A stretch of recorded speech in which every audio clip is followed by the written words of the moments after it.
Some people really love their life to sit around and f*** off. When I sit around and f*** off, I don't like me. My whole life, I was convinced, when I was a young man, I was convinced I was a loser. Absolutely convinced. Until I started getting really good at martial arts, I never thought I was good at anything. I just had a very low self-esteem. And I was limiting myself by what I thought were other people's opinions of me. This is when I was a really young kid. And I didn't figure this out until I was like in my 30s. But I think that you absolutely can be limited by your perceptions of someone's definitions of you. But you can break through that stuff. That's what you break through with discipline. That's where you break through with hard work and concentration and focus. And that's why it's so important to have like either a discipline or an art or something that you're trying to create or something that you're really focusing on. Because if you don't have like a point of focus as a human, I think it's very hard to get through this life and have an appreciation for true struggle. Because our physical struggle with what our bodies are designed for, the caveman of 10,000 plus years ago, our bodies are still designed for that. That physical struggle doesn't really manifest itself when you're sitting in front of a cubicle, in front of a computer in a cubicle, in this unnatural position all day. I think the whole situation is very confusing for the human body. And we don't get the tests that we need in order to have what you would call personal sovereignty. So you gotta impose those tests on yourself. Your life would feel better and richer if you had a goal, you chase that goal, you accomplish some things, you would get this boost of confidence, you get this boost of self-esteem, like whatever it is that you're into doing. Maybe you're into drawing comic books, maybe you're into making pottery or sculptures, but find whatever the that is and pursue that instead of doing nothing. Like the people that are doing nothing, doing something might be as simple as like that Alex Honnold guy. He just climbs rocks, but he's world-class rock climber. Though. It's something. You don't truly appreciate relaxation unless you've worked hard. And that is the yin and the yang of life. And I've said this to the point of people getting sick of it, but one of the worst decisions a man can make, I can only speak for men, obviously, is to be comfortable. I don't think you should try to be comfortable. I think what you should try to do is try to earn comfort. And if you can get a day off where you've worked hard and you've accomplished goals, that day off will be so sweet. When I work hard and I sit in front of the TV, I enjoy the shit out of it. I put my feet up, I have a nice drink, I enjoy my free time. I'm more of a workaholic than I should be, probably. If the balance was, I probably should relax more than I do, but I never feel like I earned it. But that's part of the reason why when I do feel like I earned it, I can enjoy it.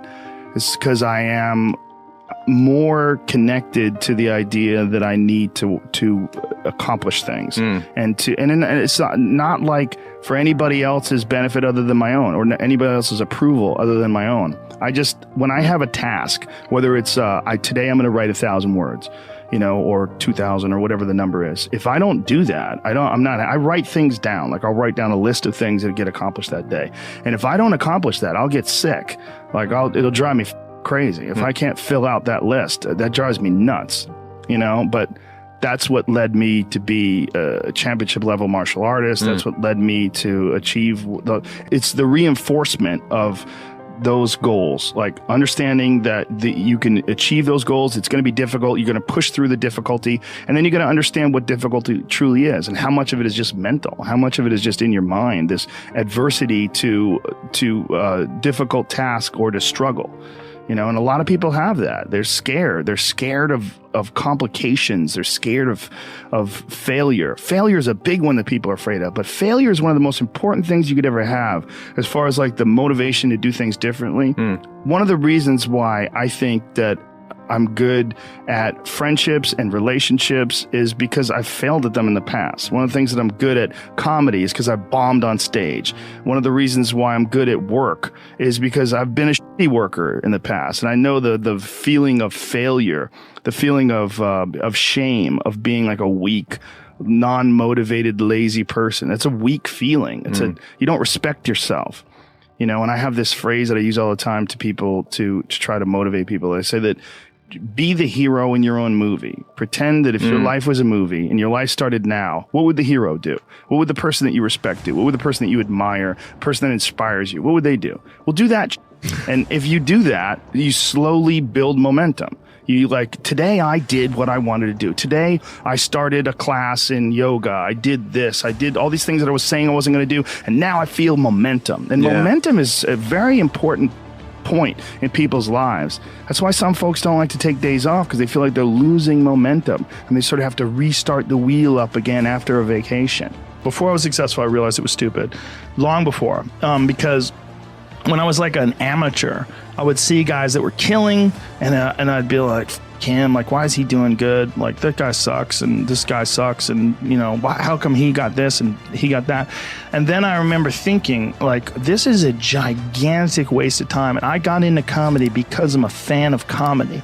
And my concentrating on people that suck or being jealous about people that are doing well does me zero good. But instead, if someone does well, I can be inspired and I can get fired up by it. I mean, I figured this out in my early 20s.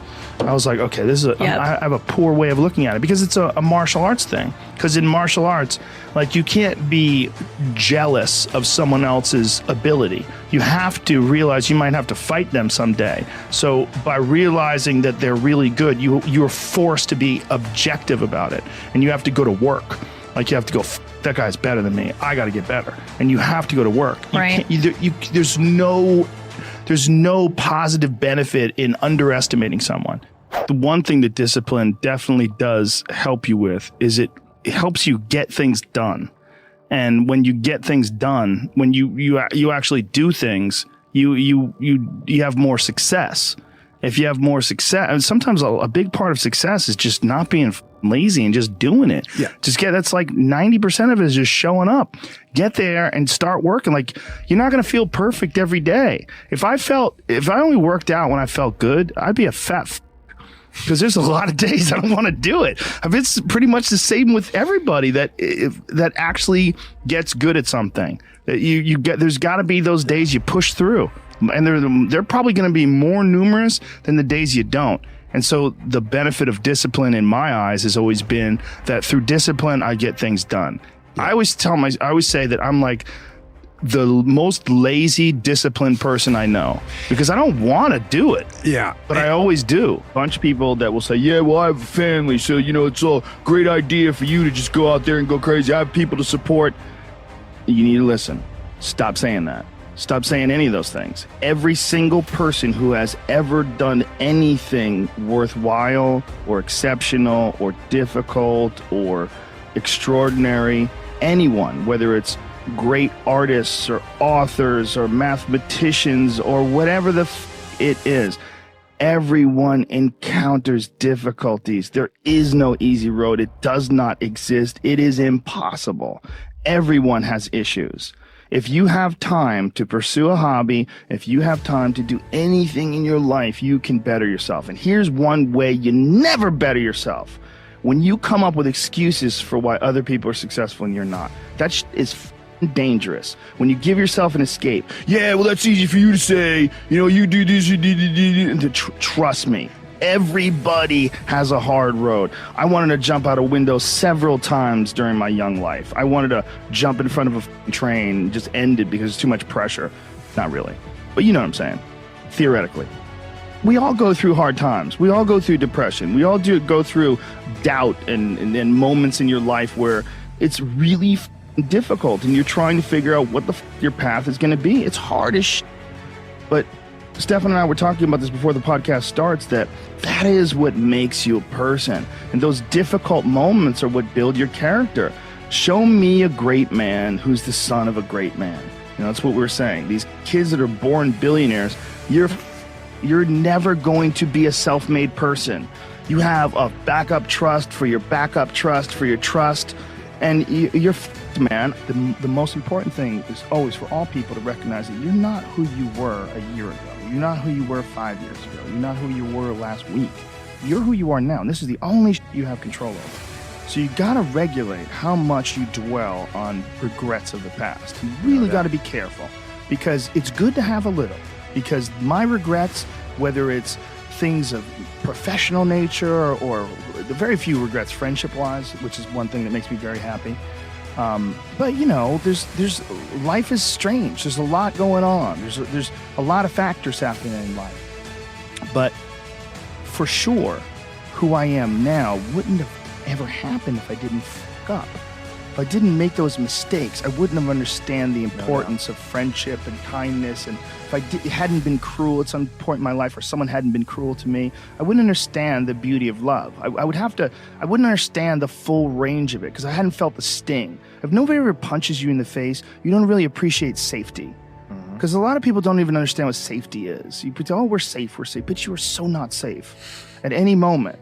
You know, and when someone's punched you in the face a bunch of times and you've been in a street fight with some guy you barely knew, you got in an argument with, there's something about regular safety that's sweeter. Yeah. It's more delicious. Yeah. It's more delicious. It's way better to drive your car straight after you almost lost control on a turn. You're like, wah! And then you get back straight, you're like, whoa. For sure. I'm not saying that you should go sideways around corners, but what I am saying is that there's a yin and a yang to this world, man. And you gotta fuel yourself with the fuck ups.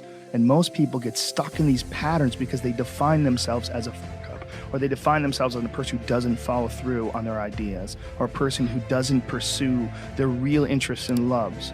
You define yourself by that. Well, you know, I guess I start things and I quit. No, you don't. No, you have started things and you quit. And it gives you a horrible sense of regret that's made you define yourself by that. You don't have to do that. You don't have to do that.